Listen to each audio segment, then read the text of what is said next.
Uh, Good afternoon, friends and colleagues. We want to welcome you to this joyful event.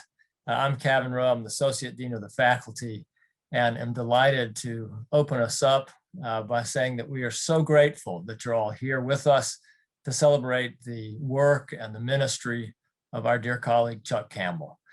We have a wonderful afternoon set up where we get to discuss his forthcoming book on the scandal of the gospel, where we will hear from some distinguished panelists, maybe offer a few gifts to Chuck, and then get to hear from him at the end in his own words. I'm delighted to introduce my colleague, Jerusha Mattson-Neal, who will tell you about Chuck's book, about the art that's on the front of it, and introduce our distinguished panelists. Once again, welcome, and we're delighted that you're all here. Thank you, Associate Dean Rowe. It is a joyous day. It's a beautiful day here in Durham. My name is Jerusha Mattson-Neal. I'm Assistant Professor of Homiletics here at Duke Divinity School, and I'm just delighted to be moderating this panel discussion celebrating the work of Reverend Dr. Charles Campbell, James T. and Alice Mead Cleland, Professor Emeritus of Homiletics, known to most of us as Chuck. This day has been a year and a half in planning. When Norman Wiersba and Anathea Portier-Young and Luke Power and myself sat down and began envisioning this event, we did not envision it online. But one of the gifts of this format is that there are dear friends of Chuck from all over the world connecting to this event this afternoon. And given the event size, I wanted to give some guidance about how to participate with our panelists when we get to that place in the program. I'm going to ask that you use the Q&A function, the Q&A button at the bottom of your screen when you would like to submit a question to one of our panelists, rather than the chat or the raise hand function.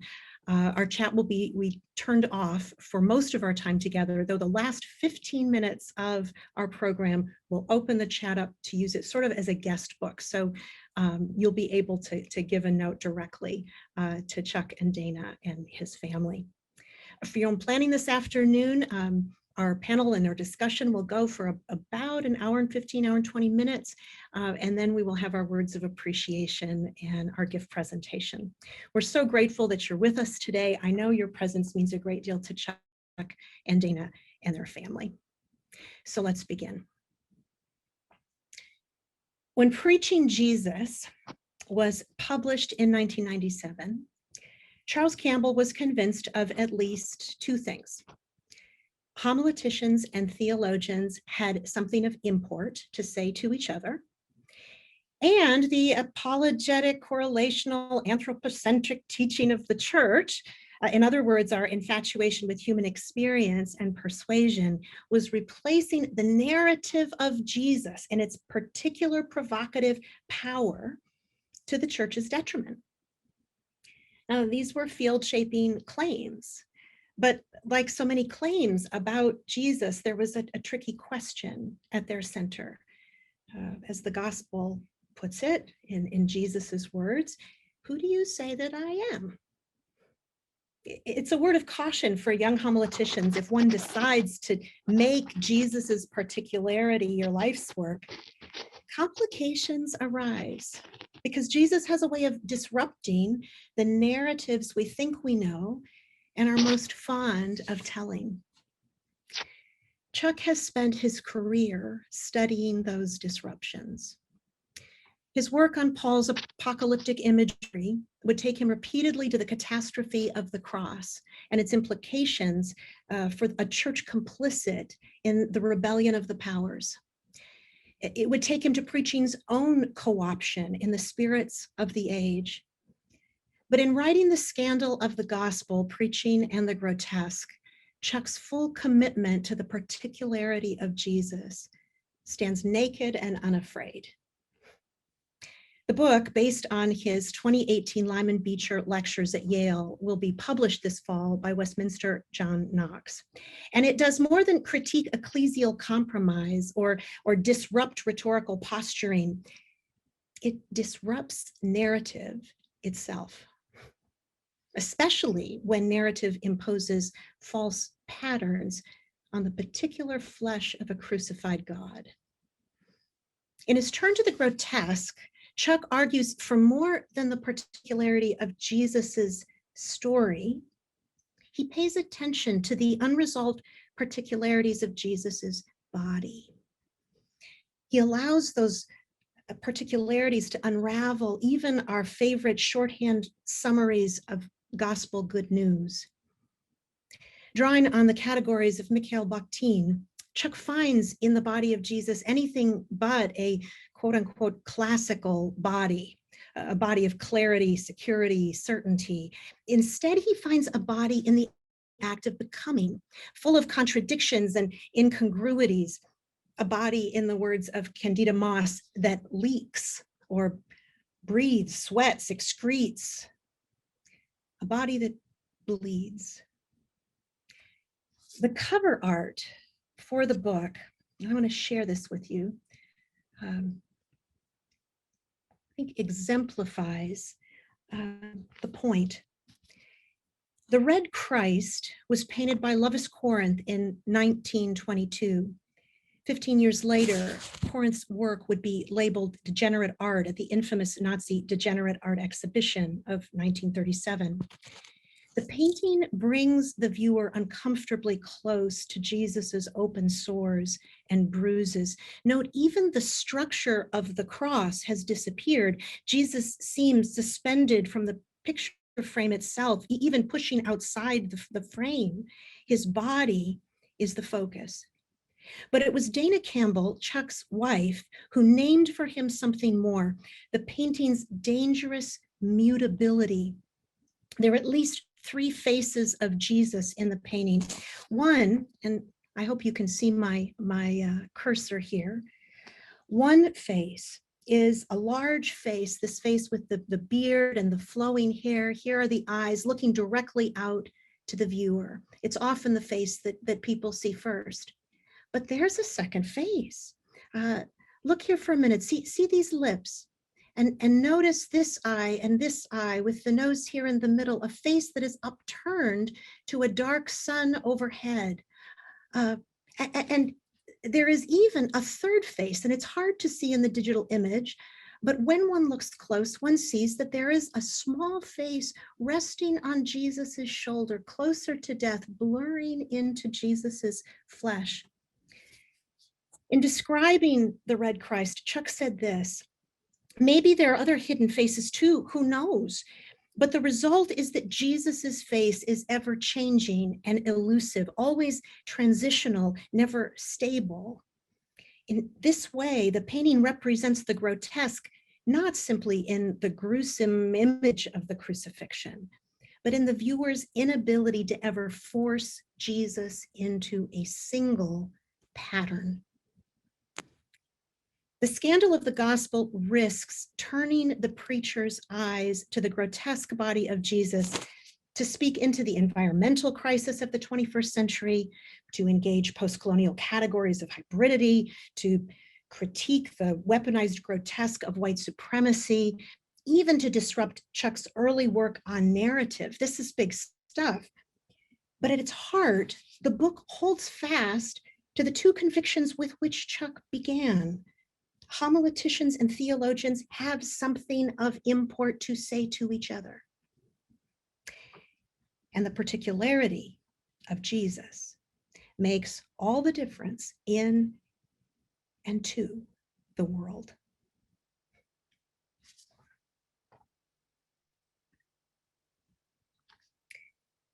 Today, we welcome 3 homiletic scholars who have made their own field-shaping claims. They will be responding to the scandal of the gospel in light of the future of homiletics.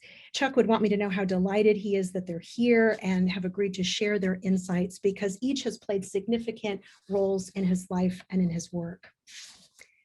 The Reverend Dr. Anna Carter Florence is the Peter Marshall Professor of Preaching at Columbia Theological Seminary. Her research interests focus on testimony and the creative engagement of scripture, and how poetry and theater offer models of prophetic speech.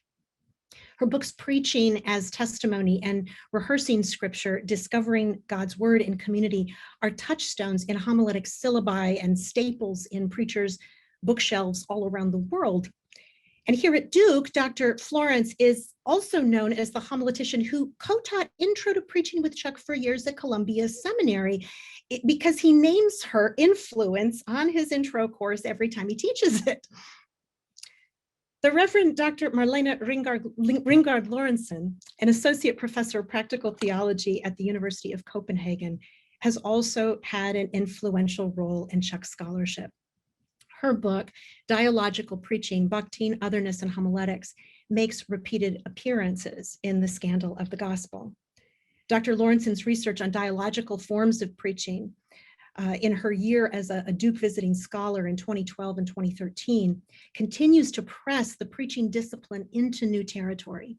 Dr. Lorentzen is co-editor of the International Journal of Homiletics and a member of the executive committee of Societas Homiletica. Her recent research describes how European preaching practices are being transformed by growing refugee populations.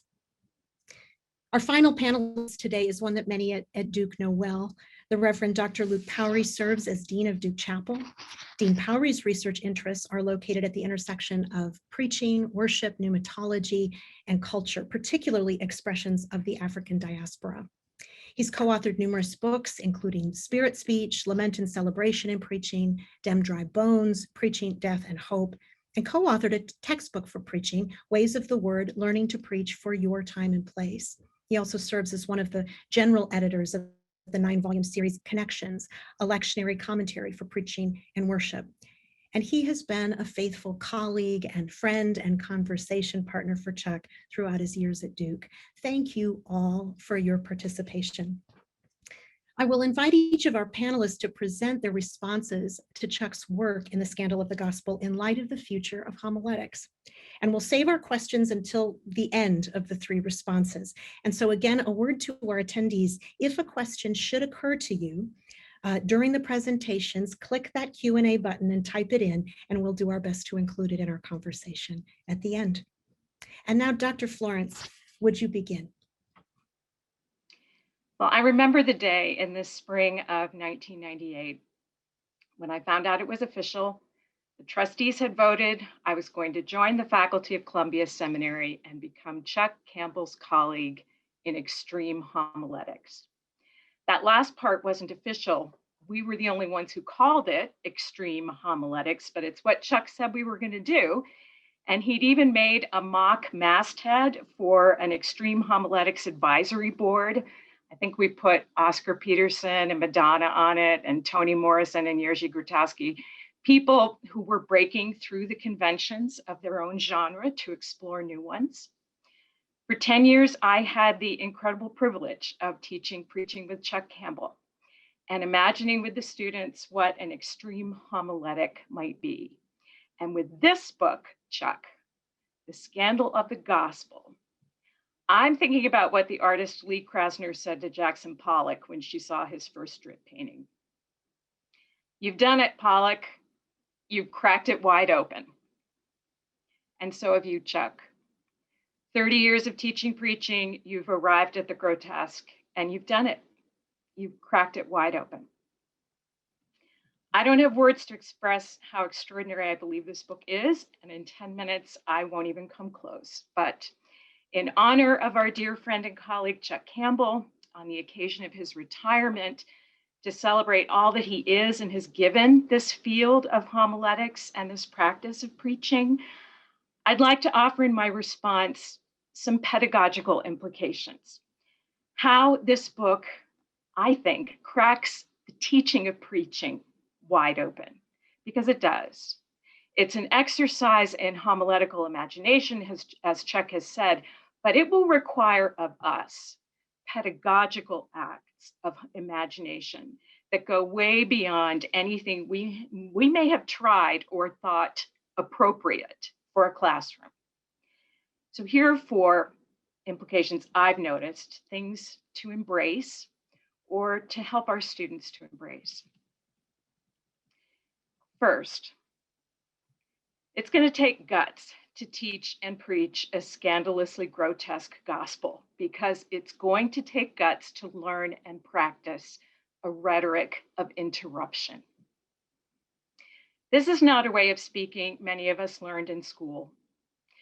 We are bringing years of formation in a colonizing system normed by whiteness and closure and the classical body with its clearly defined boundaries that privilege some by dehumanizing others and distort and destroy everything in their wake, theologies, lives, land, the earth itself. We drag it all through the door with us, teachers and students. And when we come to preaching class, and every one of us is scarred, though some haven't noticed because their scars are working for them, and a rhetoric of interruption is committed to undoing all that.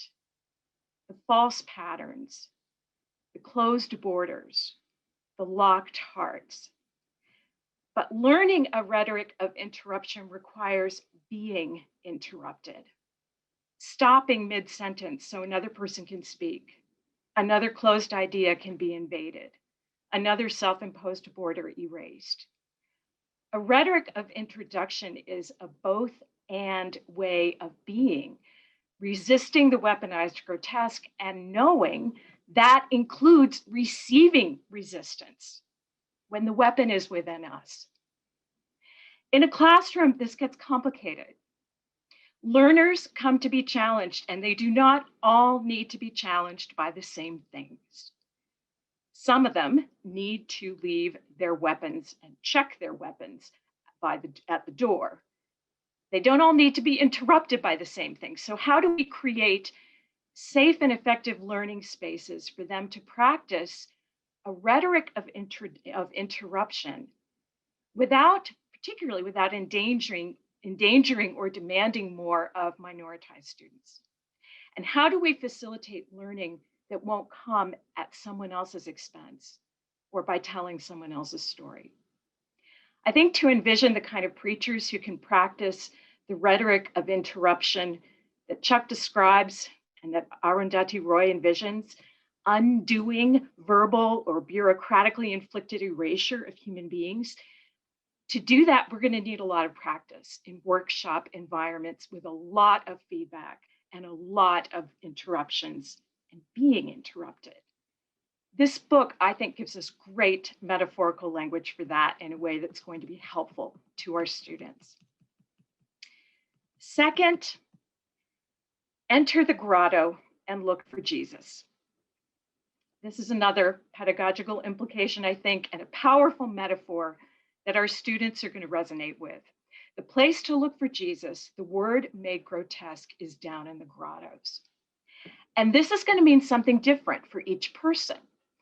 As Chuck writes, the grotesque is inseparable from context. Its meaning is constituted by the norms that it contradicts, the values it upsets, the decently and in good order that it destroys, and on and on.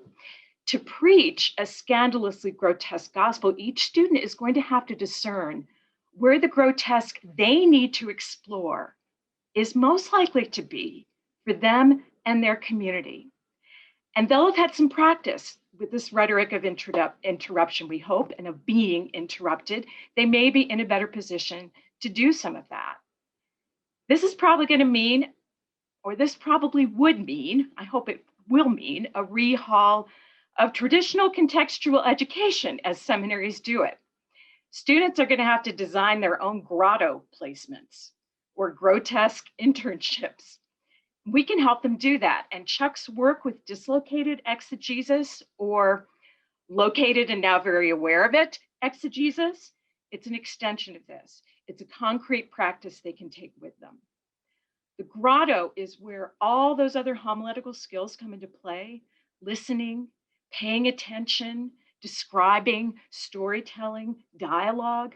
The grotto is the place to practice, to be among, in the crowd, in the cosmos, in carnivalesque space, in the grotesque body of Christ. The grotto, I think, is where we learn what living in the grotesque interval looks like for us. And with that, what the grotesque word we and our students need to preach and live.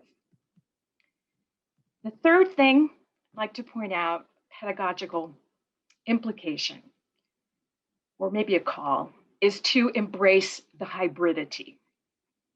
Chuck points out that homiletics has always been an in-between sort of discipline. So let's embrace that, the fact that we're motley, we're a hybrid bunch, we exist among, and that's good. And in the spirit of that hybridity, let's partner with some new teachers, the artists who are always the most effective at showing us our own exclusions. As Chuck writes, don't limit the field of homiletics to pulpits. There is faithful proclamation happening on the margins everywhere. And those are the partners we need to seek and need to model after. And they are the teachers we need to partner with. There's an article in yesterday's New York Times you may have seen about street muralists in El Paso, Texas, who are telling the stories of those who cross the borders between Mexico and the US by painting huge murals, public art everywhere.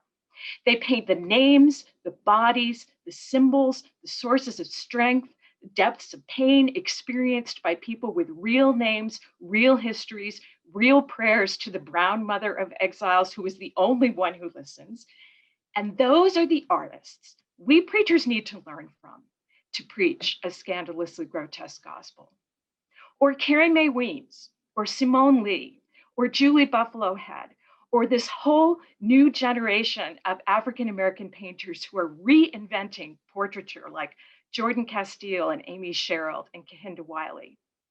Or Alice Neal, who was a contemporary of Jackson Pollock way back, but who didn't get the recognition he did in her day because she put people first. She painted people. And that's what her new show at the Metropolitan Museum of Art is called, People Come First. Let's partner with new teaching partners and embrace our own hybridity. And fourth, the last thing I would like to offer. Let's help our students make the connections so they can rethink everything. Let them come and do their work. Let them touch and pierce and leak power and be drawn out by new biblical models, the hemorrhaging woman, the prophet Joel who preaches who knows, or Moses, who Pharaoh's daughter named Moses because she said she drew him out, but really he was the one who drew her out. Let's let our students, encourage our students to make those connections that will draw them out. I think of our colleague Claudio Corrales at Union in New York City, who recently taught a course on worship and creation care, and with his students created a liturgy that included a confession to plants. Or Dr. Lawrenson's work with immigrants in her Danish context, which I can't wait to hear about. These are part of the polyphonic exchange that Chuck speaks of. And I love these words that he writes about our discipline. Homiletics exists only as it makes connections with Bible, history, theology, rhetoric, and performance. It only comes alive when it makes connections with everything and lives when it dares to touch and receive unexpected power from some other source. So let's help the students make those connections. Because as Chuck said, in the first class he and I taught together, and I imagine he continues to say, to be a preacher, you have to pay attention to your own discipleship. Put yourself in places where you are the one who is different, not because you want to change anyone, but because it will change you. And then you will have to go back and rethink how you're going to live and preach this gospel, which is what happens with me every week, he said. Every week, I have to rethink everything, and it takes me deeper and deeper. And that's what you have to do if you want to preach. Chuck, thank you for this book. Dr. Florence, thank you. Dr. Lawrenson, would you go next for us, please? Yes, thank you. Dear Chuck and Dana, dear colleagues and friends from all around the world, it's a great joy for me to be part in the celebration of Chuck's impact on homiletics as research, teaching, and practice. In some ways, it is sad that this celebration marks the end of Chuck's time as full-time professor at Duke Divinity School. But as we know from the Gospel, as well as Michael Bakhtin and Chuck's own work, these liminal spaces between the old and the new carries potential for surprising creativity, critique, and new life. Chuck's new book, The Scandal of the Gospel, Preaching and the Grotesque, testifies to such a creativity, and I look forward to discussing it. Before I comment on the book, however, I want to share Anna Carter Florent's celebration of the deeply transformative impact Chuck has had on the way homiletics is being taught, not only in classrooms, but also out on the streets and in the liminal spaces of our societies all over the world. I've had the privilege of spending time in prison with Chuck. During a whole semester, we spent every Monday afternoon in Butner Federal Prison with a mixed group of inmates and Duke Divinity students. Chuck's teaching and the discussions we had over powers and principalities, biblical studies and novels opened up a new world of understanding, compassion, and friendship across boundaries that could not have been attained through traditional studies in a university classroom. As Jerusha has told you, the book, The Scandal of the Gospel, Preaching and the Grotesque, includes the Beecher lectures that Chuck held earlier. These lectures are deeply inspiring and provoking, and I encourage all of you to see the lectures on the internet and read the chapters when the book comes out. For now, however, I will focus on the fourth chapter, the brand new chapter in the book, which is titled Apocalypse Now, Preaching and the Environmental Grotesque. In this chapter on the environmental grotesque, Chuck is breaking new, desperately needed paths for future homiletics and preaching. And if someone should expect that Chuck's latest book would end with a nice, smooth, comforting closure, they will be surprised. In the final chapter of the book, Chuck criticizes the lacking engagement with the environmental crisis in the theory and practice of preaching. And unfortunately, I think we are many who share his description when I quote from the book. Heaven and earth and sea are out of sync, unsettled, revolting against the human virus that is infecting them. Global weirding, some have called it. The cosmos is shaking, stirring up images of apocalypse. Jesus says something unnerving. Keep alert, stay awake, stand at the door and watch. Don't miss it. And warn those who aren't paying attention. Yet many of us have, until recently, looked the other way. Chuck describes accurately how many of us have looked the other way because the problem is so overwhelming and the fossil fuel industry is so powerful. It's demoralizing. What can one person, what can one community do? Some of us have not paid attention because there are so many other compelling concerns. Some of us had not stayed alert because we had the luxury to turn our head. I'm comfortable. There's no immediate need for me to listen to the faithful doorkeepers who are crying, watch. I don't live on the Pacific Islands where entire populations are having to relocate because their ancestral home will soon be underwater. I don't live in a place where I have to watch glaciers melting, rainfall patterns changing, insects leaving, crops withering, land dying. Most troubling, Chuck wonders if a cheap and misguided Christian hope has been part of the problem as well. God has promised a new creation, after all, a new heaven and a new earth. The human one will come in clouds with great power and glory. The dire apocalyptic warnings in the Bible, unlike those in much climate fiction, always turn toward hope. Hope initiated by an act of God. God will save us. To believe otherwise would surely represent a lack of faith. But as Chuck describes in his book, now it is time to stop pretending. And it is already very late. And in the face of the potential of environmental catastrophe, Chuck describes how the grotesque hope may actually be a very important guide for how to move onward from here. In the Scandal of the Gospel, Chuck compares apocalyptic literature with the grotesque, as developed by Michael Bakhtin. And he shows how both the apocalyptic literature and the grotesque shocks us out of familiar and comfortable patterns. And I quote, "It draws us into a world that is out of sync, creating an unsettled space of unresolved contradictions. We are placed in the interval of the grotesque, and in this interval we live, poised between death and rebirth, insanity and discovery, rubble and revelation." Chuck describes how the grotesque and the threat of the climate change place preachers in a similar interval.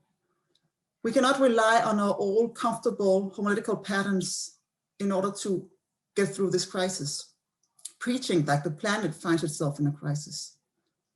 And in this unsettling environmental interval, a grotesque homiletic may be exactly what we need. Chuck describes how there's absolutely no guarantee that we will win the battle against climate change and that the time's sparse. And this is where he unfolds the concept of the grotesque hope. And the way he unfolds the grotesque hope reminds me of the presentations and discussions many of us had at the Societas Homiletica conference in Stellenbosch in South Africa in 2016. The theme of the conference was preaching promise within the paradoxes of life. And our mutual colleague and friend and co-author of the wonderful book, Preaching Fools, Johan Silliers, opened the conference with a presidential address in which he described the promise of God that creates hope as completely different than the promises that operate in optimism or are broken in pessimism. And I think this distinction between naive optimism or hopeless pessimism compared to the grotesque hope is very important to keep in mind. It is and Chuck in his book describes how the environmental crisis is closely linked with the people who are already struggling to survive. He reminds us of the connection between environmental disaster, displacement, and dehumanization of people. Building upon the African-American theologian Willard Jennings' book, The Christian Imagination, Chuck describes how history repeats itself in its connection between displacement and dehumanization of people. And I quote, "Displacement from the land lay at the root of the invention of race. It was an initial step in dehumanizing a population. Separating people from their land created a context in which white oppressors could weaponize the grotesque, equate humanity with whiteness, and signify a population as less than human."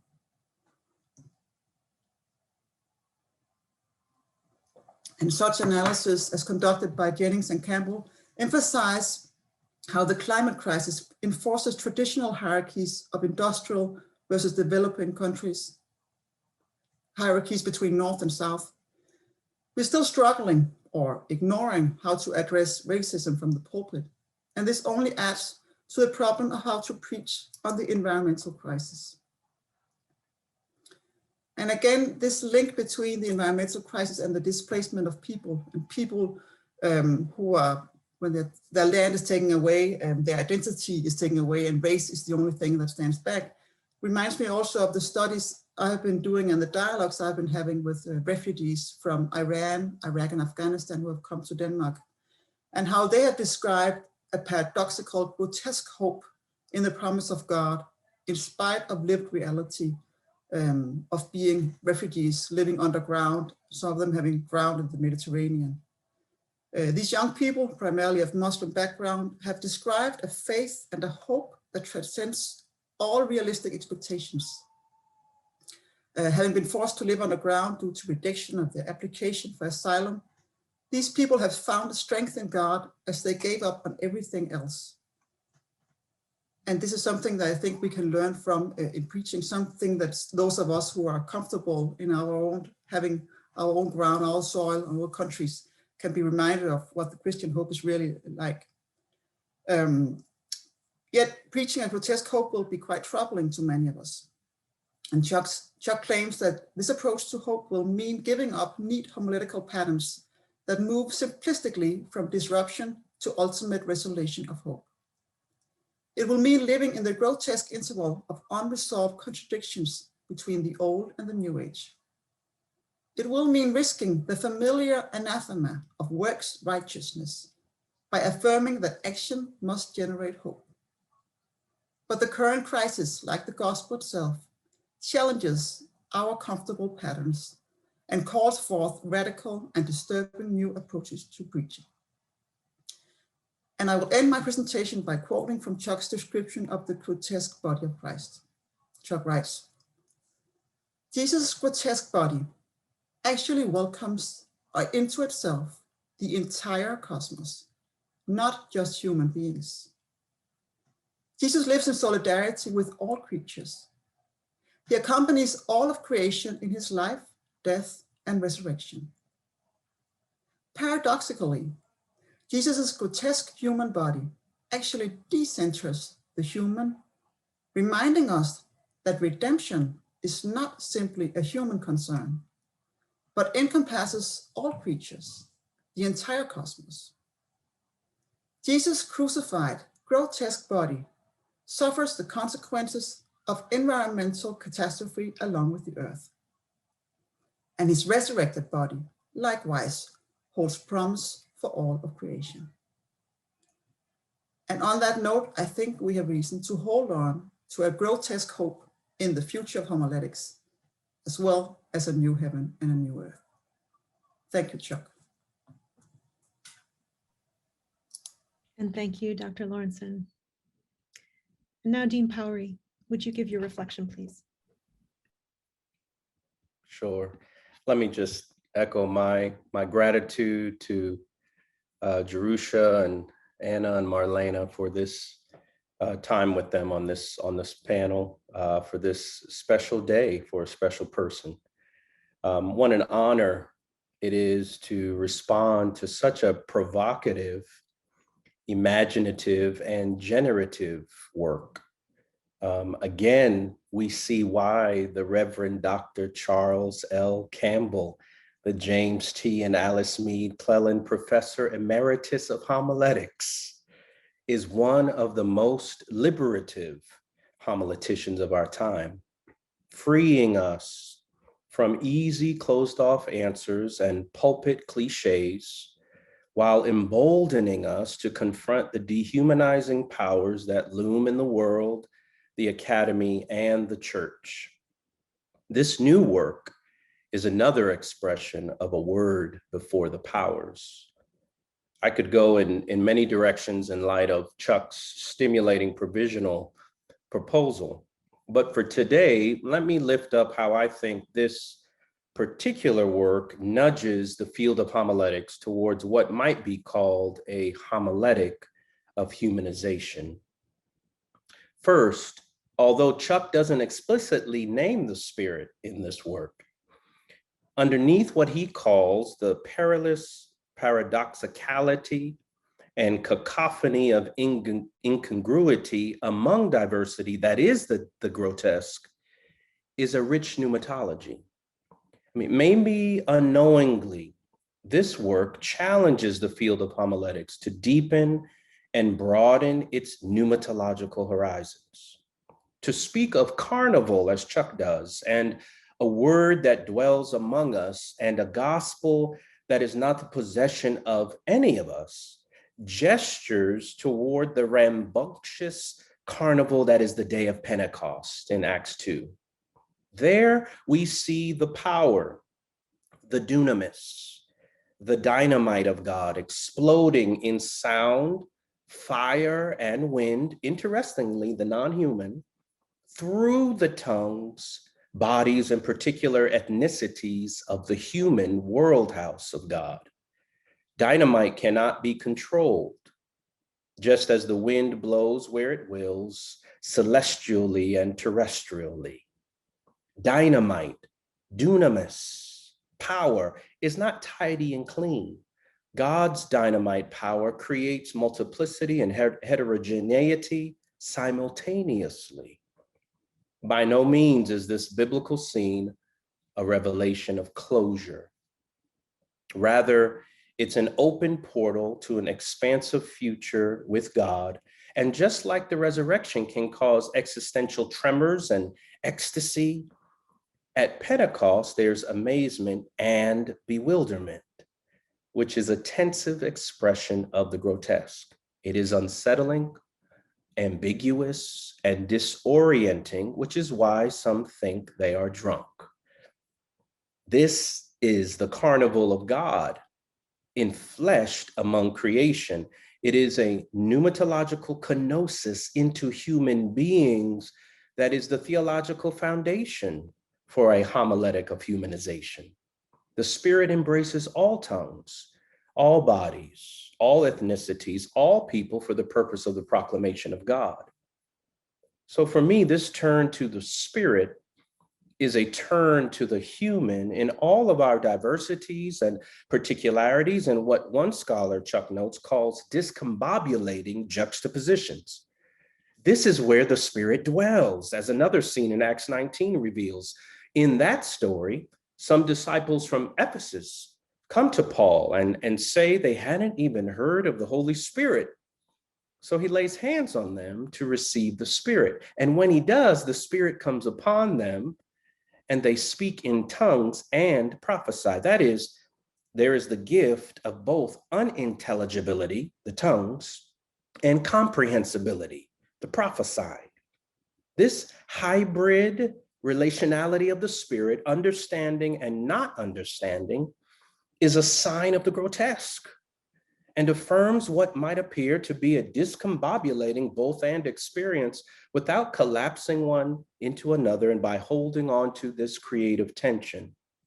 The carnivalesque spirit blesses diverse humankind with explosive gifts, affirming how the grotesque affirms people over resolved, controlled patterns, and might lead to a more person-oriented homiletic. That is, less about sermon form and language, though important, but more about the incarnate form of human flesh and bodies and tongues that break out in the open like polyphonic dynamite. Second, this pneumatological turn, in my mind, is deeply ethical and echoes not only the grotesque, but much of Chuck's homiletical corpus in terms of resisting the demonic powers that would weaponize the grotesque, the other, in such a way that dehumanizes, denigrates, and makes people, humans, into things, rather than affirm human beings as beautiful creatures of God. The grotesque challenges homiletics to become more human, perhaps even more creaturely and humanizing, that is, more compassionate, more empathetic, bearing fruit of the Spirit, especially toward the other, even toward creation as a whole in light of the environmental move this book makes. A homiletic of humanization embodies reverence for all of creation and enacts what Howard Thurman calls reverence for personality towards human beings. It resists the thingification of others, but rather nurtures the sanctification of humankind. Again, people over patterns. What this represents in my mind is the convergence of rhetoric with an ethic, a type of hybrid homiletic that is not centered on sermon genre or form only, but also interested in the form of the person of the preacher. This brings me to my final and third point. The pneumatological and ethical directions I point in that involve a turn to an embrace of the human in light of the grotesque gospel, seems to call for a certain kind of homiletical formation in order to live into what Chuck calls homiletical discipleship. What kind of formation is needed to move more closely to the grotesque as the book describes? He seems to suggest that there has been malformation, perhaps, in homiletical theological education, and is really calling for a transformation of the field in the future. And to be clear, this is less about a sermon method per se, and more about the formation of the one preaching a sermon. How do we form students into the ways of a grotesque God and gospel? In my mind, Chuck is challenging us to consider the person of the preacher, or one might say a rhetoric of the heart. Perhaps if you want to preach better sermons, one should become a deeper person, more in touch with the holy bricolage that is life itself. This too is an aspect of a homiletic of humanization. Maybe what we need is more grotesque servants before we have more grotesque sermons, more attention to the human form before we get to the sermon form. How could this not be the case when the theological foundation for all of Christian preaching is rooted in Jesus Christ, who, though he was in the form of God, took on the form of a slave, and being found in human form, humbled himself to the point of death on the cross? So in what ways are we allowing the Spirit to form future preachers humanly and grotesquely? So as I end, I won't say as I close, which is sometimes a phrase preachers use near the end of a sermon that keeps going.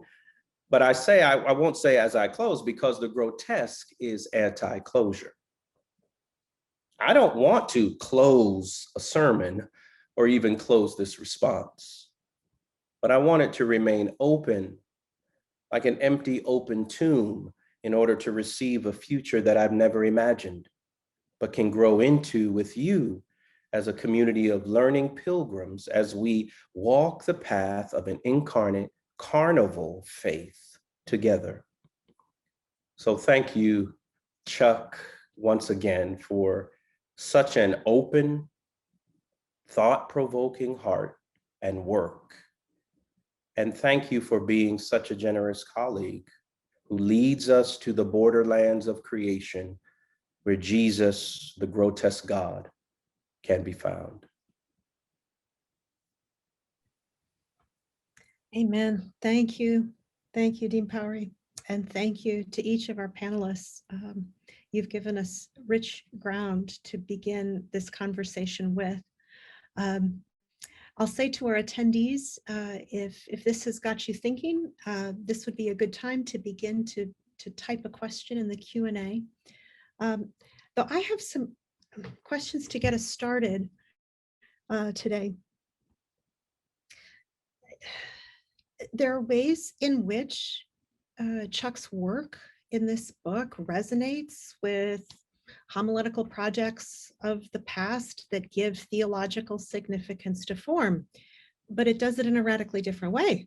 I mean, this whole discussion about false patterns, people before patterns, all this stuff, it disrupts really any talk of sermon form at all. And I'm wondering, how is it, and I've already seen allusions to it in the responses that you've given. You know, this question of what would it mean to put people first? What would it mean to rethink promise? What would it mean to hold unintelligibility and intelligibility together? All of this stuff. How is it that we even begin as teachers of preaching to think about form in ways that don't fall into patterns of falsity? And perhaps, Dean Powery, it's, you know, your point was perhaps we're asking the wrong question. The question isn't form, it's formation, right? And we have to change the conversation. But it's interesting that, I'll just say this, in Chuck's shifting of the conversation, he comes back to this formational attentiveness to the hybridity of form itself, the ways in which narrative, when you pay attention to them, begin to unravel and you see multiplicity in them. So there's an interesting, again, rambunctiousness, both and to this proposal, in that it both names the specificity and importance of a particular formational quality of Christ at the same time that that disrupts our work. How would you think about that as teachers of preaching, this question of form, formation, false patterns? How do we get at that? And just a few minutes each, I mean, just touch on it and we can keep going too. Are you wanting us to go in the same order? Sure, yeah. Okay. Yeah. It's such a great question. And I think one of the things I love about this book of Chuck's is that it gives us permission to try a lot of stuff. Students learn sometimes by coming alongside. And I'm wondering what it would be to do the kind of exercise that Chuck does in this book with Harriet Beecher Stowe. You know, to go outside the preaching genre and to examine the form of someone else. Another person proclaiming, since proclamation happens everywhere, to see what we can learn from it, to see where they bump up against the limits,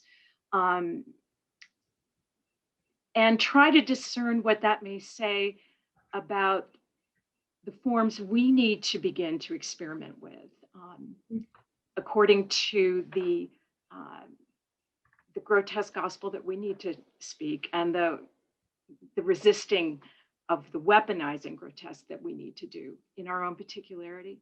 So one of the things that I would love to do more of is allow or invite students to look at non-preachers to see what's happening closely. Yeah.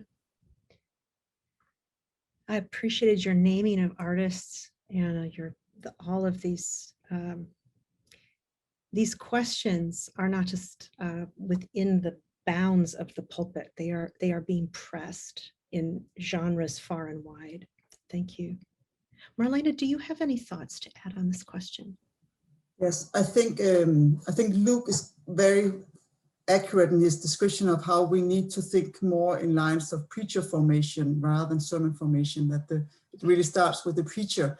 And formation can sound like something very nice and edifying thing, but I think it's really important in order to be formed as a preacher to let yourself be disturbed and disrupted as a preacher. And I think that is what Chuck is also describing in this book and in other books, how we can be disrupted by encountering other people or exposing ourselves to other places, what he called dislocated exegesis, also work with you, Anna. In this book, Chuck refers to Mikhail Bakhtin's description of how we always make use of the words of others. We use other people's stories, and we definitely do that in preaching. And how we should be careful not to make use of other people's stories as just a scaffolding, just a way of building our own argument up. We can abuse other people's stories and words for our own purposes to build false patterns. In my tradition, it is a matter of law and gospel, and you're safe. But sometimes we abuse other people's stories to twist them to our own purpose. And then we're not formed as preachers. We are formed by being disrupted by other people. John McClure has also described something along the same lines in his Otherwise Preaching, the Roundtable Pulpit, how we can expose ourselves to be interrupted and to open up for an interaction between the preacher and the otherwise people, to change between being host and guests. And I think that's very important. You can invite other people in to become part of your sermon preparation, but to be open towards being the guest. So I think that would be my take on that. Marlena, thank you. Luke, what would you add there? Two things come to mind. My initial reaction is just thinking about dunamis and dynamite. You know, it explodes. And it's like when you're dealing with God fundamentally in preaching, you know, all our forms are blown up, right? No form will really do, because ultimately we know that we understand the mystery of preaching. We might think, oh, we have a great form and and then the sermon doesn't necessarily do the work or doesn't land in the way that we thought it would, or the sermon that we just didn't really come together for us in terms of form or language, that's the word of God for the people of God on that day. Why? It's because regardless of the form, the effectiveness, the power, the dynamite of a sermon is from God. It's about God. That's the first thing I want to say, because on the other hand, when we're talking about sermon form, and your work, Jerusha, and others, I think when we talk about performance, Anna, form coming through, well, we have to talk about the human body. Maybe when we're talking about sermon form, we also need to consider in a greater way the attunement to our grotesque bodies in some way. What would it mean to even start an intro to preaching class from the place of the body, right? That's where we are.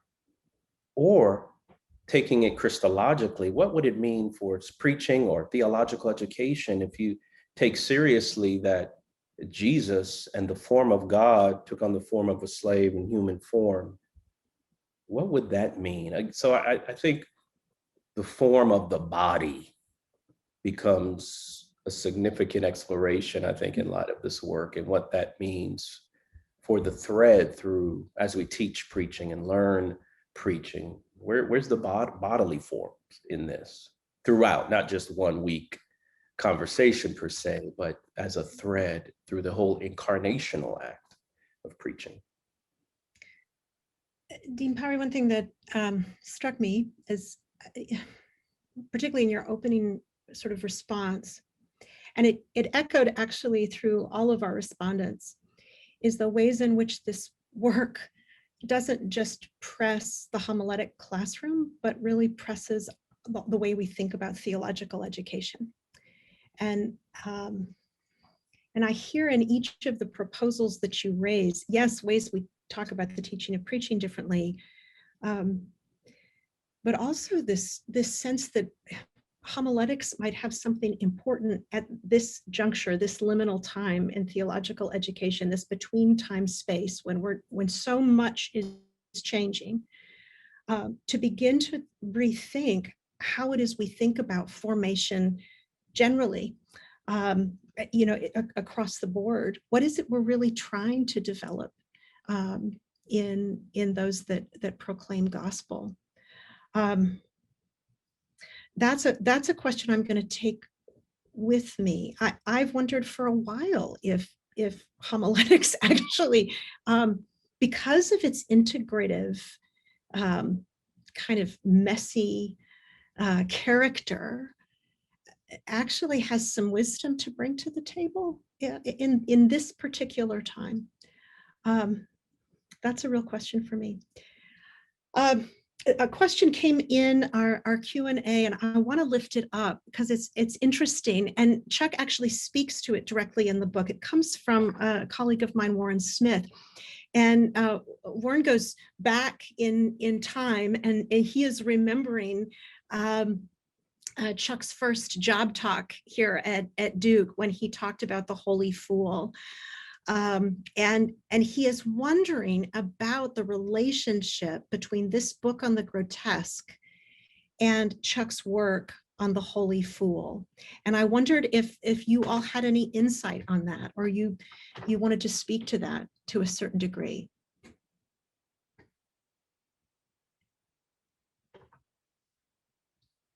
And I'll let whoever wants to dive in, and I won't put you on the spot to start every time. Well, I could say some things from the pre-Duke years, because I want to take seriously what Chuck says at the beginning of the Beecher lectures and also the book, that he felt he wasn't going far enough, that the Fool wasn't taking it far enough, that there was something there that allowed us to stop at a certain point. And I think I want to think about that more, because to really pull the thread all the way, I think takes us past foolishness. It's the both and, the scandal, what is it? The cross is a scandal or foolishness and a scandal. I mean, there's a both. It's like there's a line that one crosses, and you know when you cross that because of the shock that goes deep, the different truth that one encounters that the grotesque offers. So that's one thing that I'm thinking about as I remember our history, thinking, was this an exercise in foolishness that we just couldn't seem to take to the next place? And what would it look like then to go farther? So I think we evolve with these things. And I would love to hear Chuck speak to that question. It's a great question. I would too. He's here, he's listening. He might say a word later. Oh, is he going to jump in? Oh, good. Hello, everybody. I have been here. Thank you for these really, really remarkable lectures. I'll say a little bit more later. I think, you know, I'm just going to echo what Anna said. I think that it was an attempt to extend it, to take another step, that the foolishness alone was just not all the way yet. And it hadn't really taken the conception as far as it can go, and probably haven't yet. But I think the holy fools, however, I think Warren has hit on something interesting. The holy fools probably themselves, because of how extreme they were and how scandalous they were, may be figures like the naked street preachers, who are my favorite, may be figures that come the closest in many ways to holding together the foolishness and the scandal. So I think Warren, I think that's a really good question.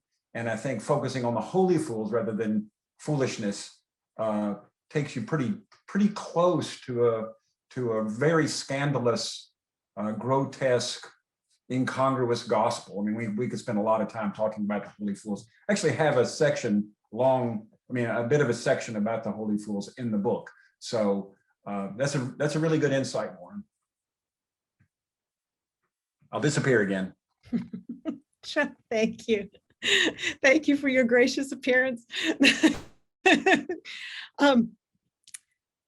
I've wondered if, you know, Anna, you talked about how we need to name our own grottos and we need to find our own grotesques. I wondered if there was something about the Academy that made foolishness particularly potent when Chuck named it.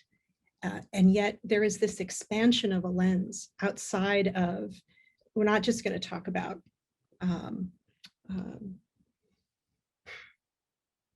foolishness and wisdom in relation to academic discourse, but now the palette has been expanded, and there's something much deeper at stake.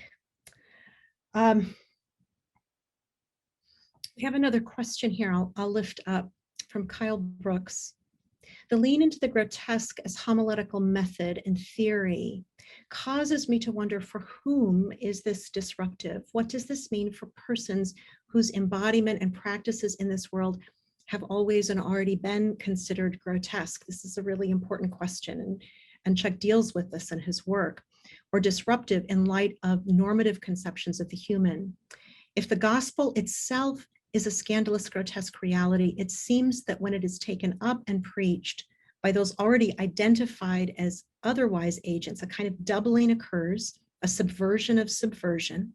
It seems then this sort of homiletical possibility is always aiming toward its own demise. Can you speak a little bit to this, you know, the challenge I think that Chuck takes on in trying to talk about this category that has so often already been weaponized against others in the world? How is it that you talk about this category in a way that is liberative?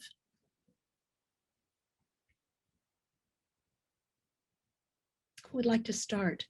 I mean, I'll just, go ahead, Marlena, and then I'll go ahead. I can just say a little bit, because I think this is a really important point. I think it's very important that those who need to be disrupted by this are those of us who are comfortable already. And I think the disruption goes both ways. So it can disrupt, the gospel should disrupt those who are comfortable, too comfortable, and comfort those who have already been disrupted. So I think there are different kinds of disruptions. The refugees I have studied, they have been so disrupted. So when they hear the call, come to me, all of you who are burdened, and I will give you peace, that just talks to them in a different way than those of us who are already comfortable and at peace. So I think the disruption goes both ways, but it causes different effects. And I'll turn it on to Luke. Yeah, I was just going to say, I mean, that's a great question, Kyle. The image that comes to mind is there's the affirmation of that which has been considered grotesque. That's what I take away from the book, right?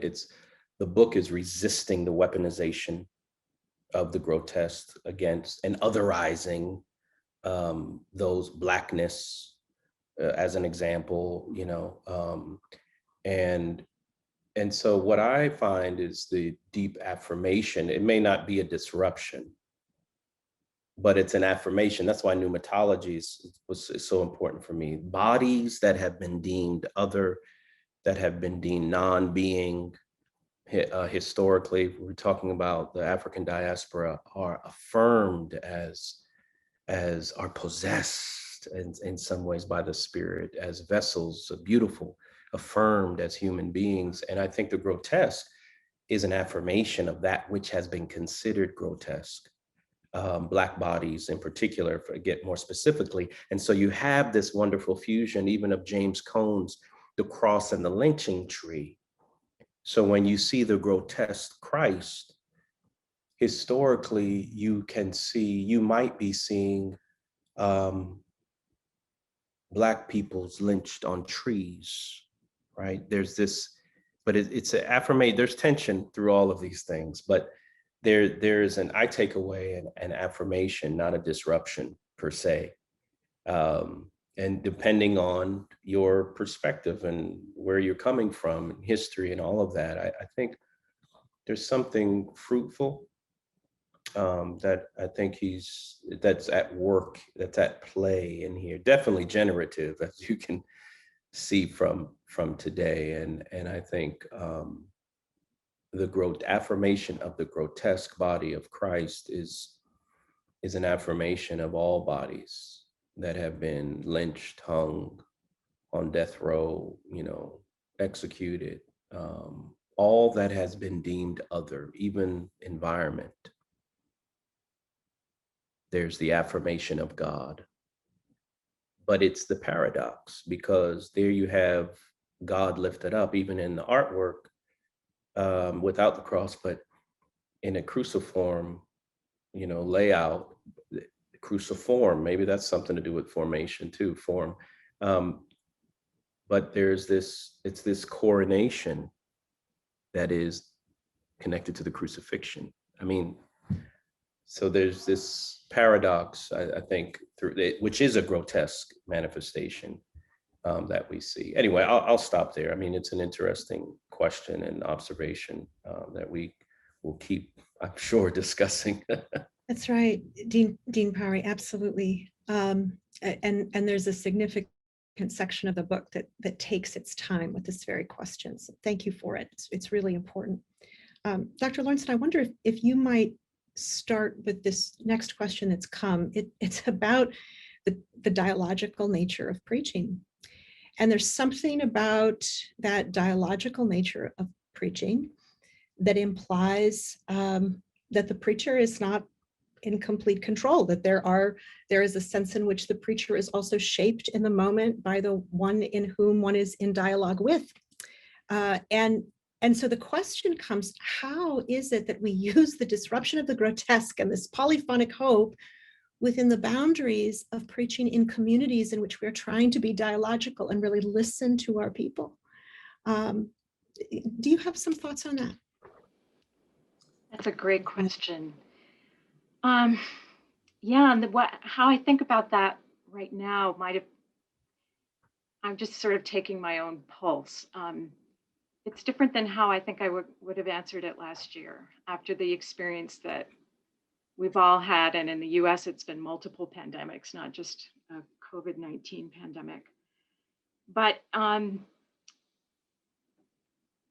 I think one thing I would say, and this is maybe even leading into kind of a source of hope, is that a community's openness to trying new things can come as a moment to begin this sort of experiential, dialogical way of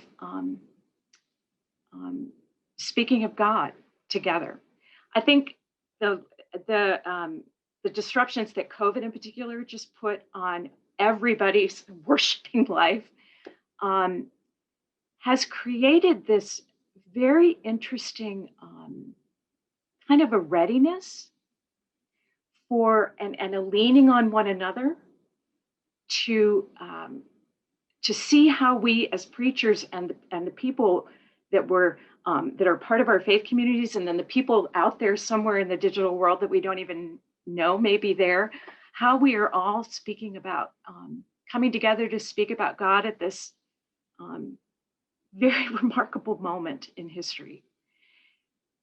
So I guess what I'm trying to say is that I want to think about that in light of what we've learned this last year about what is necessary and who is part of the conversation and what that looks like, what form that takes. All of those things that we say. It's not an answer so much as a response, and amusing, because I think we've only really begun to speak about the wisdom that may come from this past year. Thank you, Anna. Dr. Lawrenson, would you speak to this? Yes, and I can see the question comes from Norwegian Lynn, who just handed in her PhD dissertation, where she's also working on Bakhtin and also inspired by Chuck. So it's good to have you here, Lynn. I think, yeah, what Lynn is stressing is the fact that often when we preach, we're having a monologue, but it can be more or less dialogical, although it is a monologue. And how do we make a monologue more dialogical? Changing the form is not enough, as she writes. I think, as I said before, letting yourself be disrupted by others or by the Holy Spirit, as Luke emphasizes, also knowing that your sermon is not finished when you enter the pulpit, but it's really just beginning when you're up there, although you have prepared as well as you could. I also think we should pay deep attention to the way listeners engage with preaching. And actually, I think in the studies I have done, I've studied of listeners of preaching, what a huge difference it makes who you're worshiping with. If you're worshiping with people who are only like yourself, you're kind of closing down. You think we're all the same. But in the studies I've done with mixed congregations, with migrants from different countries, from different backgrounds, and people who traditional members of the Danish church, they all describe how they listen differently. They listen differently to the gospel and to the sermon when they're in the room with people who are different from themselves. Many of these are worshiping with refugees who don't understand Danish, so they will have a simultaneous translation of the sermon or the whole worship situation to Farsi or whatever their language is. And although they cannot always communicate, they cannot always be in dialogue, they just hear a polyphony of voices. When they hear about being persecuted because of the faith in the gospel, they look over to these people who have been persecuted in Iran, who've been underground, and they just listen differently. So there can be a dialogue and a polyphony just because when you're in the room with people who are different from you, even beyond words. So I think that's something to pay deep attention to. Who are we worshiping with? Who are we exposing ourselves to? And to not just be with people who are like ourselves or who we think are like ourselves, because in fact, none of us are identical, but we tend to think that if we look the same and come from the same background, we might be alike. Yeah, that'll be my. Thank you.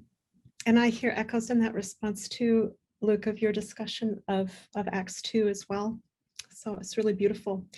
We just have time for one more question today. So I give my apologies if your particular question did not get raised today.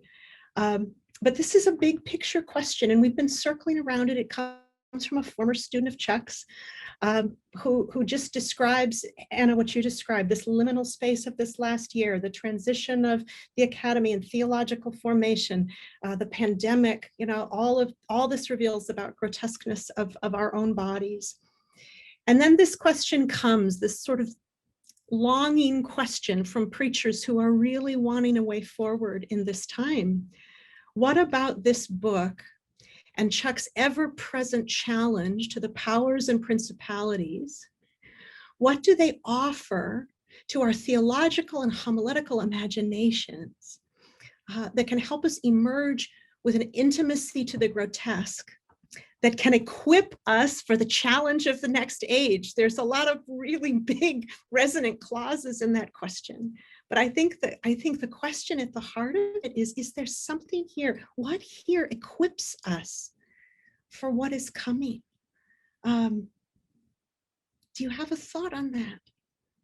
Maybe we circle back to a theme that you've named already.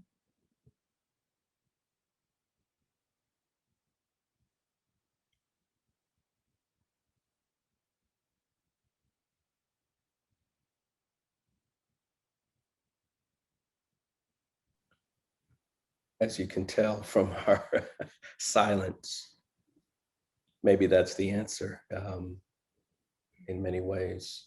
But one thing I think is, again, how our imagination, there are no easy answers. You can't tidy up Jesus and the church. At least in the United States, I don't know the latest, over 500,000 people have died due to COVID-19 in the United States. And then just look worldwide. There are no easy answers. There are probably more questions than answers. And as Dale Andrews would say, I have more questions than answers. I give God praise. That's the grotesque. You live in the tension. And I think that's some of what is now and what awaits us.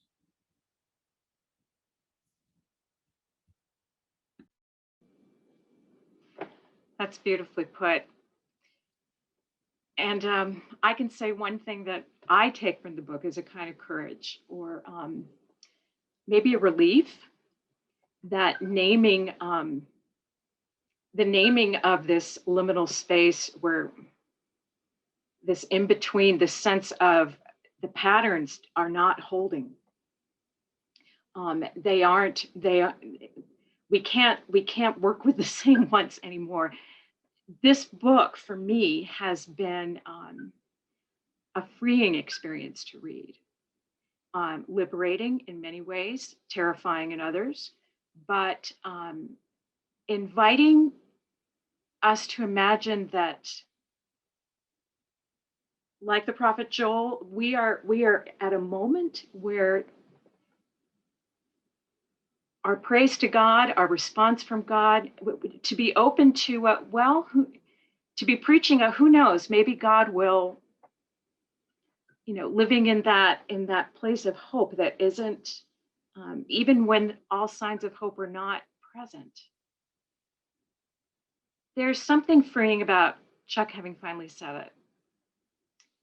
And there's something about receiving it in this moment. And I know that these lectures are written and, were created in 2018 before this, but there's something about receiving it in this moment that feels like a holy, Luke, a spirit moment, a little Pentecost, a little seed. Thank you. And I can just add briefly, I totally agree with Luke and Anna's reading. I think what we take away from Chuck's new book is that we can go up and name and preach those issues and conflicts, even that we don't have an answer for, that we don't have any solutions for. We should still name them and preach them. That is the grotesque, that we can do that, and we're encouraged to do that, even though we don't have a solution. Thank you so much to our panelists today, also for the quality of the questions lifted up from our attendees. It's clear that the themes that were woven together today were hitting deep chords. in our listeners chords that are worthy of a book this rich. And so I'm deeply grateful for your engagement and your willingness to be present to griefs that do not have answers and liminal spaces that do not fall into clear, concise solutions. Thank you. Thank you. And thank you to Chuck, who has written the book that will be part of homiletic conversations for many years to come. We are transitioning now from this this liminal space to another, and yet this liminal space of carnival and celebration, because it is a time of celebration, celebrating you, giving you words of appreciation. And so now I would ask our Associate Dean of Faculty, Dr. Kavin Rowe, the George Washington Ivey Distinguished Professor of New Testament, to come. He would like to speak some words of appreciation on behalf of the school and present some gifts. And I would ask Chuck and Dana, if you might you open your webcam and join us in this moment as we celebrate you together. There they are. It's terrific place in the program because Chuck, we get to give you some things. We have a few special gifts for you. We want them to speak both to your distinguished career scholar and a teacher, and also just give you something that you like. On that note, I believe that there's a bag thereby, and we have time for you to open them so that we can see Okay. what you have. Yes, why don't you see what's in that See bag? what's in the bag. Okay. Yeah, Nice blue and white paper.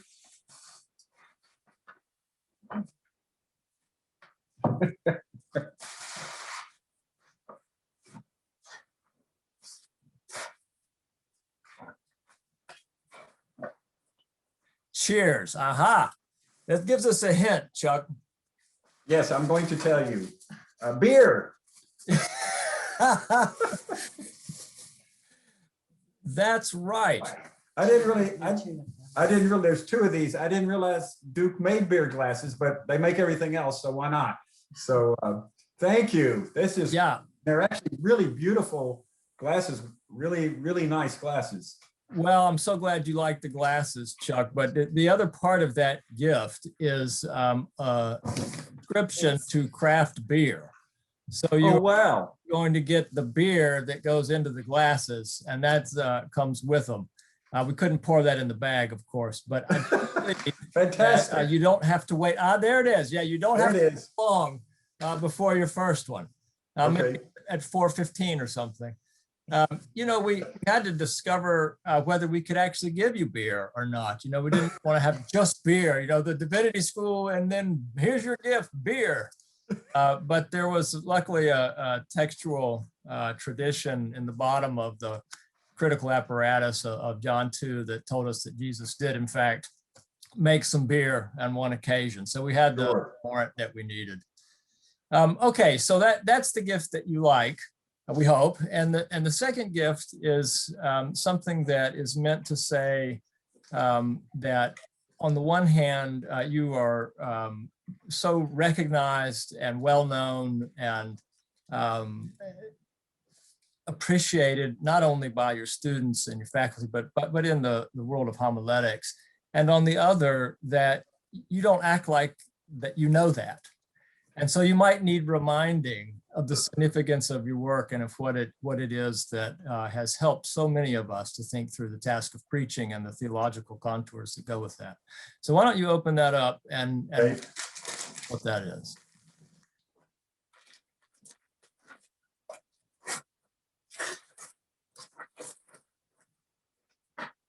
Oh, wow.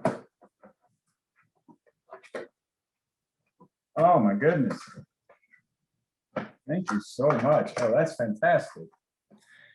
Let me see if I can read this. Don't have very good light here. But it's the, I can read it out for you if you'd like. it's the work of art. Yeah, it's an engraved frame of the cover of your book. And at the top, it has Colossians 1:15 and following. The firstborn of all creation, in whom all things in heaven and on earth were created. And then at the bottom, it says in short form what we all feel. In gratitude for the teaching ministry of Reverend Dr. Charles Campbell on the occasion of his retirement from Duke Divinity School. Wow, thank you so much. That's great, because ever since they chose that art for the cover, I've been wishing I had a framed copy. So I deeply appreciate it. And thank you so much for the engraving. It's beautiful. Well, maybe you can enjoy looking at it while you drink your beer. Yes, and then I can see maybe 6 faces. That's right. Okay, and now we have something else too. Wow. Our next presenter is Dr. Anethea Portier-Young, Associate Professor of Old Testament. Dr. Portier-Young has been on the planning team for Chuck's retirement celebration event from the start, and there is a special presentation she wanted to make today. Okay. Dana, do you want to go ahead and give him the box? There it is. Okay, go ahead and open it. And then I will say a few words. Upside down. Oh my, Thea. The quilt. That's the boring side. Oh, on the screen, you'll have to describe it. I will. Oh, man.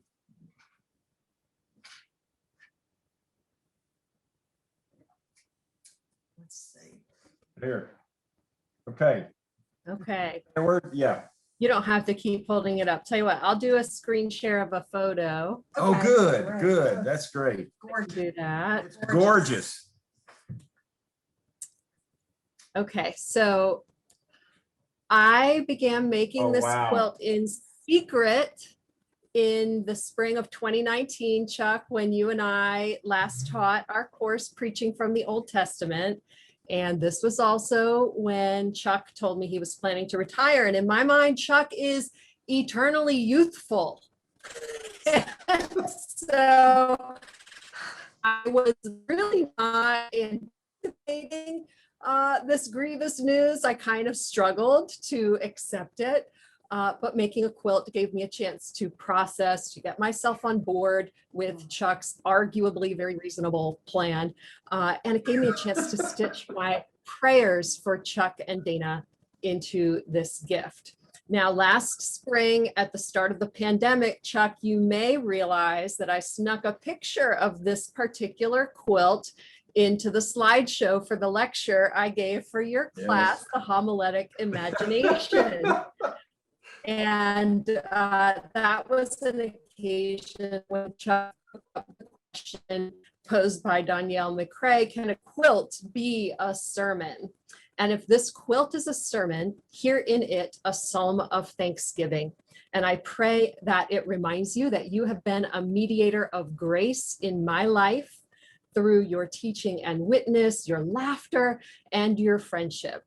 And part of the story of this quilt is that I began working on it on a pair of dark winter days when we had lost power in our neighborhood and I couldn't work at my computer or even at my sewing machine. So I strapped on a headlamp, sorted through piles of fabric, and started to measure and cut. And so guided by this battery powered light shining in darkness, I wanted the quilt to incorporate colors of earth and sea and sky and simultaneously reflect the play of darkness and light. And so you'll see that the blocks make an X, which as the cross tipped over. Where the crosses touch, they create embrace, a network of intersections, interlocking forces, and support. In one of my favorite sessions that we have taught together, we read poems and we considered ways that poetry tells the truth slant. These little crosses slant also look to me like stars shining in darkness. Crosses tipped over and interlocking, shining stars lighting the darkness. They celebrate our ability, Christ's help, and with each other's help, to face the powers of death with laughter and mischief. You have helped me face powers of death with laughter and mischief and joy. I admire you. I look up to you. You are a star in my sky, yet you have never looked down at me. We have been fools together, hopefully, occasionally holy fools together. You have generously offered your courage, mischief, and steadfastness in the spirit of friendship. And it is in that spirit that I offer this gift and say, with so many who are gathered in your honor today, thank you, Chuck, for being my friend. Wow. Can I say just a quick word to Thea? Just a quick word. Yeah. You know what a special colleague you've been and a special friend. So I am thankful that you have been my friend. Also, you have freed me from breaking one of the commandments. There's one about not coveting. And I know there's a phrase in there about not coveting your neighbor's quilts. I've coveted some of those quilts that you've given to other people. And now I don't have to covet anymore. So you've really done a wonderful thing. So thank you so much, so much. We will cherish that, both of us. Yes, you are welcome. Thank you, Thea. So Megan Pardue has been Chuck's head preceptor in his intro course over many years. And during this past several weeks, she's been collecting letters of appreciation that she dropped off on Chuck's doorstep earlier today. Some of those letters came from quite far away. The letter from Dr. Alexander Deeg, professor of practical theology at Leipzig University and president of Societas Homiletica, for example. I'm just going to give a short excerpt of that really heartfelt, charming letter. He says this: from our first meeting in Copenhagen, Denmark, I knew how much I could learn from Chuck Campbell. His keynote at the Societas Homiletica conference on principalities, powers, and fools in 2008 was eye-opening for me, inspiring, but this is not enough. It somehow changed my homiletical perspective, and in certain aspects, my life. It was and is, he goes on to say, Chuck's idea that the international context is the cutting edge of today's homiletic. And it was mainly through his initiative that we have an International Journal of Homiletics today. He concludes by saying Chuck is not only a great teacher, but also a fantastic person. He lives what he teaches. So that's an example of a letter from far away. But most of those notes and letters and emails come a little closer to home. They come from doctoral students who have experienced your careful attention to the fragile sprouts of their dissertations. And they come from students who found the courage to pursue a call while sitting in your lectures. And they come from pastors and preachers who will never hear the song, A Few of My Favorite Things, in the same way again. In other words, they come from your students. Eliza Stewart was part of your last introduction to preaching class at Duke Divinity School. And, she told you that as her final creative project, she was going to compile a video of student responses about what preaching meant to them. And then she came to your office into this little video of you asking you, what does the teaching of preaching mean to you? But what you never knew was that her real agenda in all that was to compile a video of student responses about what you had meant to them. That video was presented to you on your final day of teaching your final intro to preaching course. But I'm really grateful to Eliza that she's given us permission to reshare that video today. It makes sense that the voices of students that have been so central to your ministry, to your work, that they should have the final word in this time of appreciation. I'm going to ask our technical expert, Karen Brewitz, if she might open the chat now for all of the participants. The gates have been flung open. And as I play this video, I invite our attendees to use that chat as a sort of guest book. Let Chuck know who you are in the chat, where you're watching from, wish him well if you'd like. Karen has said, one of the wonderful mysteries of this technology is she can print up that chat as a keepsake of our time together today and give it to Dana and Chuck so that he'll know who was here. Wonderful. So let me go ahead and share. And remember, this begins with an unsuspecting Chuck. The most important thing to me about teaching preaching all these years is really getting to know students, getting to work with students in a way that's much deeper and much more personal and much more engaging and much more individual than I would have ever been able to do grading papers and simply giving lectures. That's been the piece that I've appreciated the most and liked the most about this. And I don't really know that I would have enjoyed teaching much else because that component wouldn't have been there in the same way.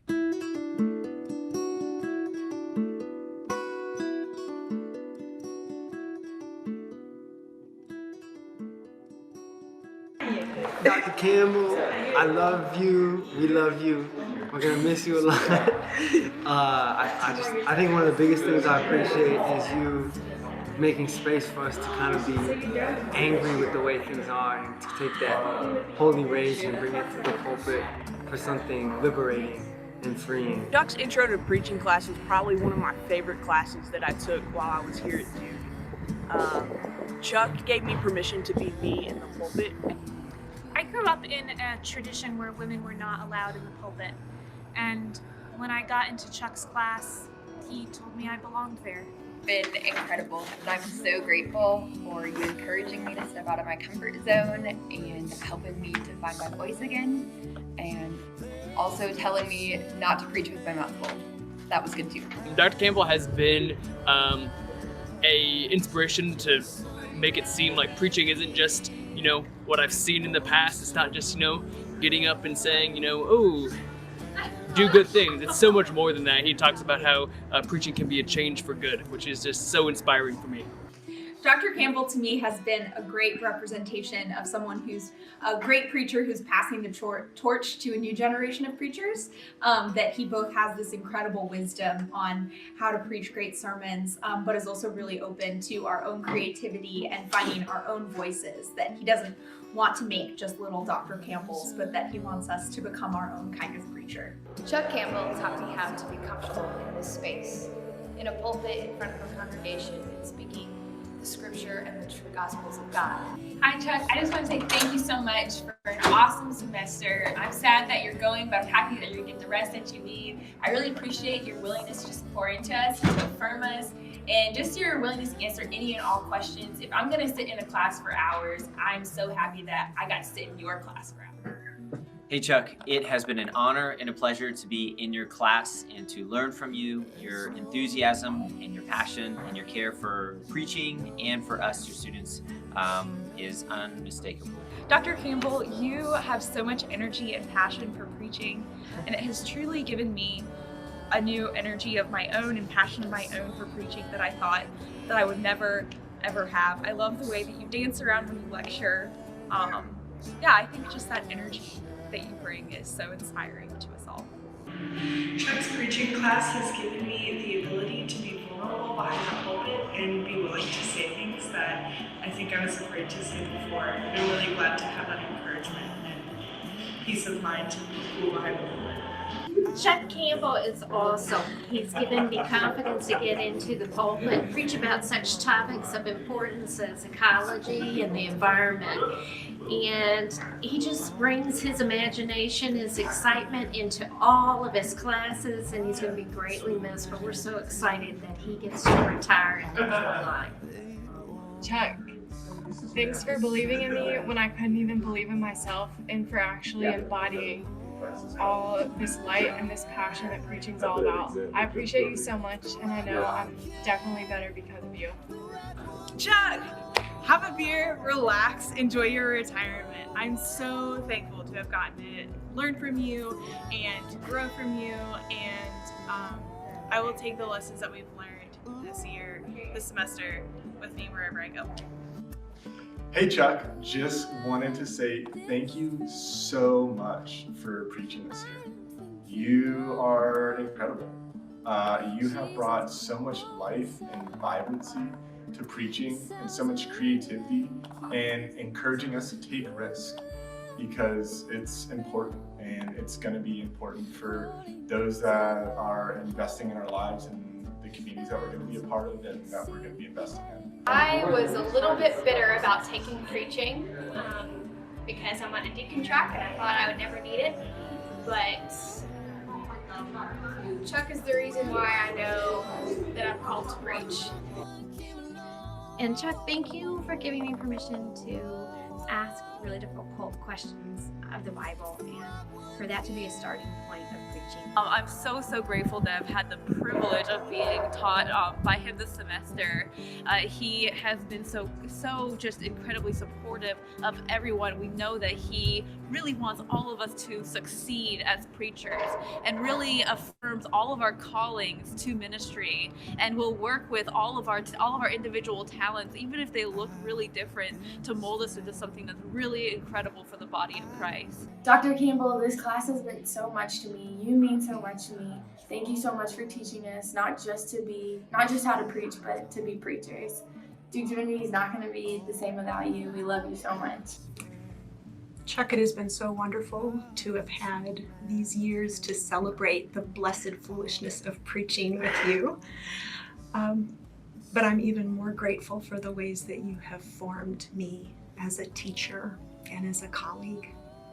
So I admire Chuck as a professor and as a human being. I believe he is the definition of the word integrity.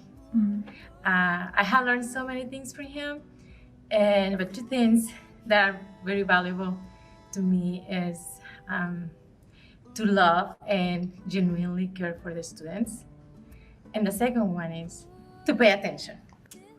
What have these 9 classes I've done with you meant to me? I can't measure them. I realized last Sunday, while I'm preaching without using any language of powers and principalities, as one of my congregants shares in the conversation as part of the sermon, referencing powers and principalities, language that they can draw upon and use as part of their theological framework, as part of the way that they understand the world. I realized in that moment, when that person brought it up on their own, that I could never measure the impact that your teaching has had on my life, because to do so would have to be measuring the impact it's had on the people I've pastored, and the people that they've met, and the children that they've raised, and the ways that they live in the world. Thank you, Chuck. Thanks, Chuck. Thank you. Thank you. Thank you. Thank you. Gracias.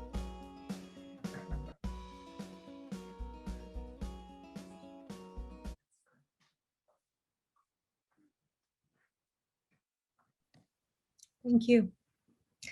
Wish you could hear the rousing applause that I'm sure is in all of our hearts.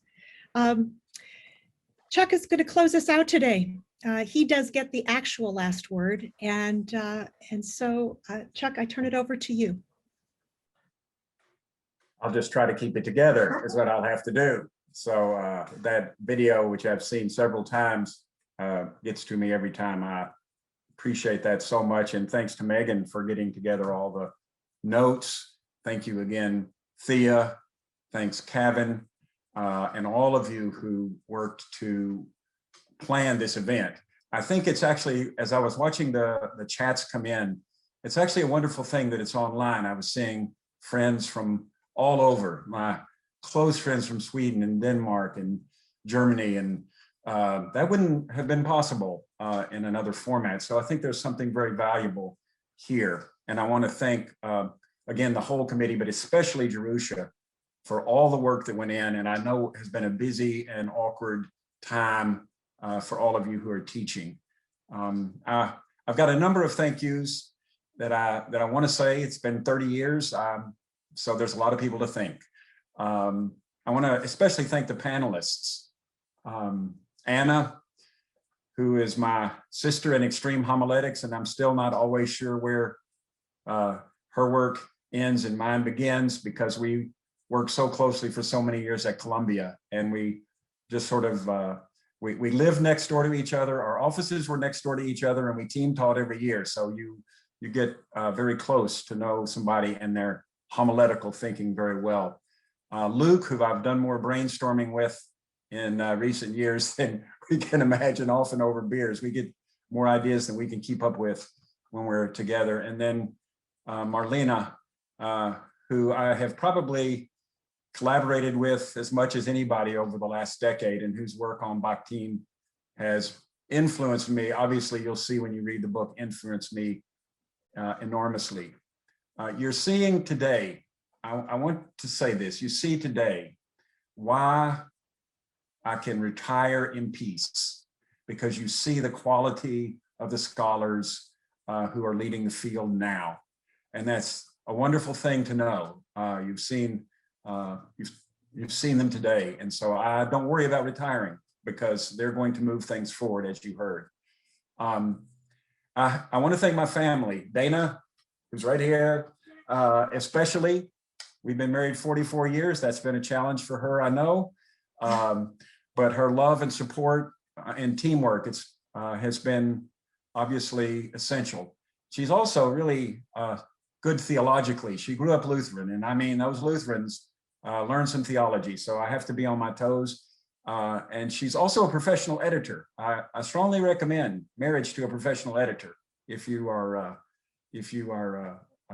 teaching. So I'm more grateful that I can say, if I went over everything, it would go on forever. I also want to mention my children, Lydia and Thomas. They have been very patient through the years. They used to call my study the black hole in our office, because I would go in there and they weren't sure I was ever going to return.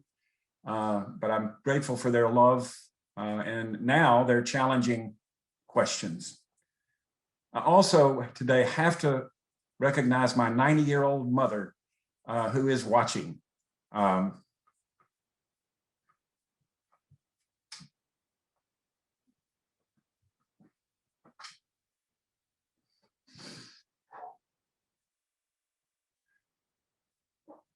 She had a terrible fall earlier this year, went through 3 surgeries on her hip and her arm, had to leave her home, and got COVID.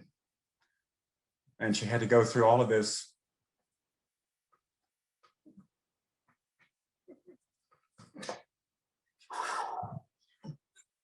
pretty much alone. But she's here. It's a great thing.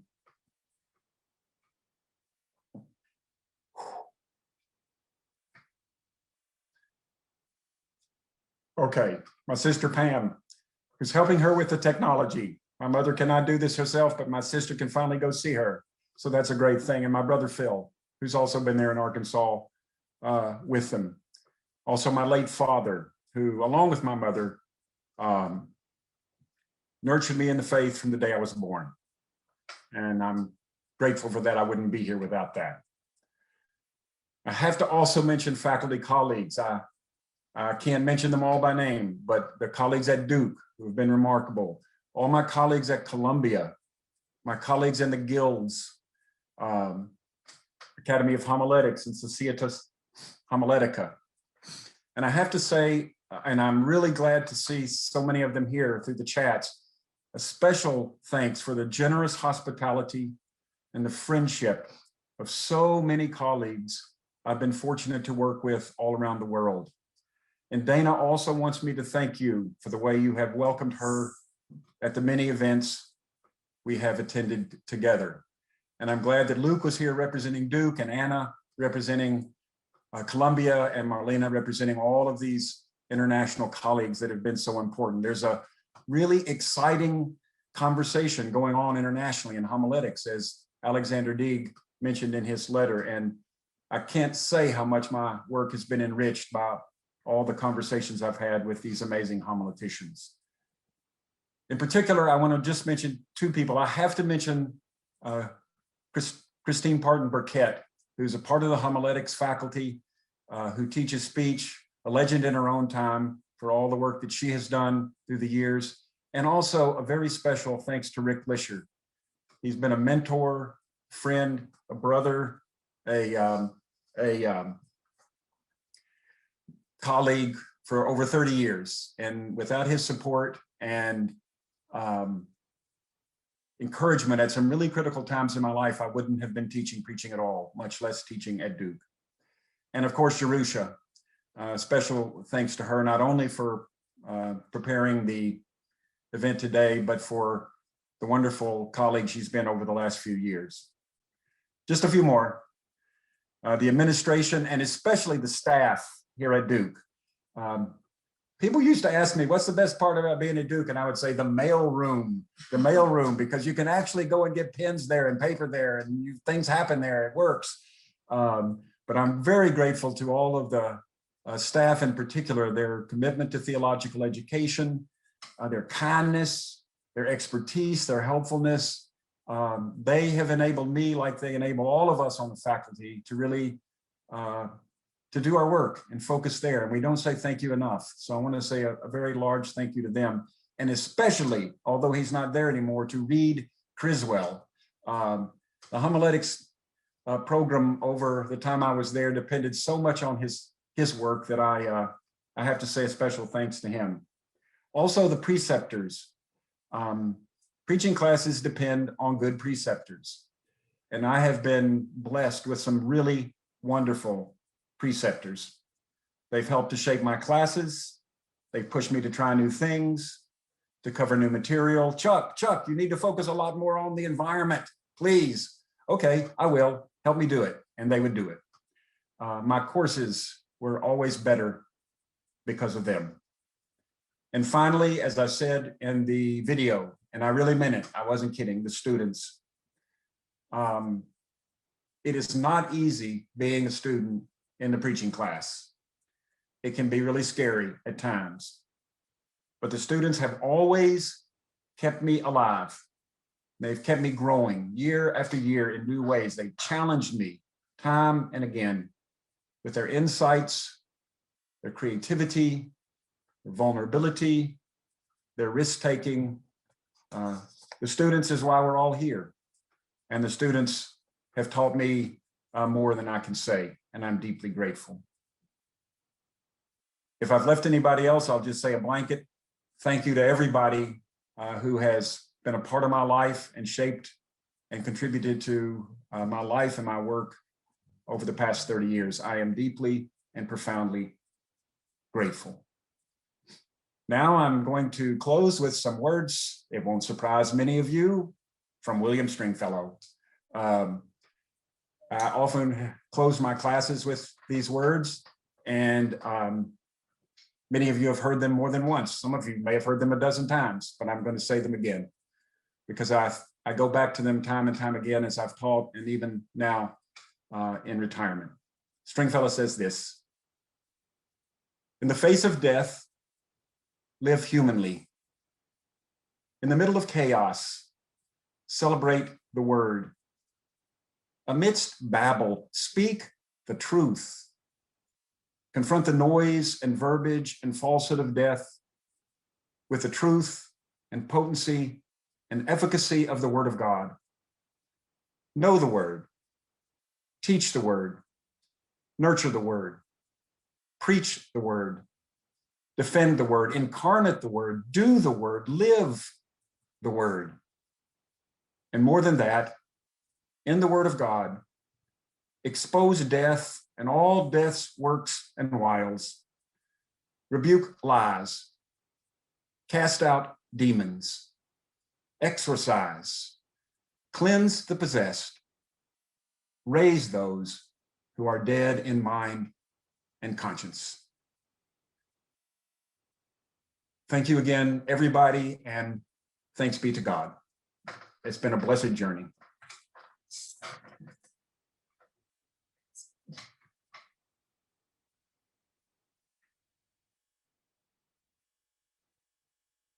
I thought Jerusha was coming back on.